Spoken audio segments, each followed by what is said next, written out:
हेरलेत शिवसाई मोफत रुग्णवाहिका सेवेला प्रारंभ. गरजू रुग्णांसाठी राकेश जाधव यांचा समाज उपयोगी उपक्रम. हातकणंगले तालुक्यातील हेरले इथं गरजू रुग्णांना वेळेवर वैद्यकीय मदत मिळावी या उद्देशानं शिवसाई मोफत रुग्णवाहिका सेवेला प्रारंभ करण्यात आला. विद्यमान ग्रामपंचायत सदस्य राकेश सर्जेराव जाधव यांनी आपल्या वडीलधाऱ्यांच्या स्मरणार्थ हा समाज उपयोगी उपक्रम सुरू केला.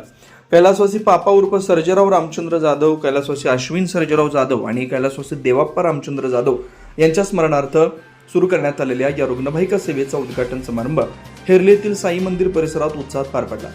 सत्वशील माने, आमदार अशोकराव माने तसेच विविध मान्यवरांच्या हस्ते रुग्णवाहिकेचं उद्घाटन करण्यात आलं. यावेळी सौ शीतल जाधव, श्रीमती विमल जाधव, राजेश पाटील, सरपंच राहुल शेटे, उपसरपंच निलोफर खतीब, उद्योगपती सरदार आवळे, मुनीर जमादार, कपिल भोसले, हिरालाल कुरणे, संजय जाधव, संजय खाबडे, स्वप्नील गोळेकर, बाळासाहेब जाधव, राजू जाधव, मारुती जाधव, अनिल जाधव, ज्ञानेश्वर जाधव, मनोज पाटील, उदय चौगुले, सुनील खोजगे तसेच साई गणेश मित्र मंडळ, ओम साई मित्र मंडळाचे पदाधिकारी, ग्रामस्थ मोठ्या संख्येने उपस्थित होते. शिवार न्यूजसाठी संदीप कोले, हेरले.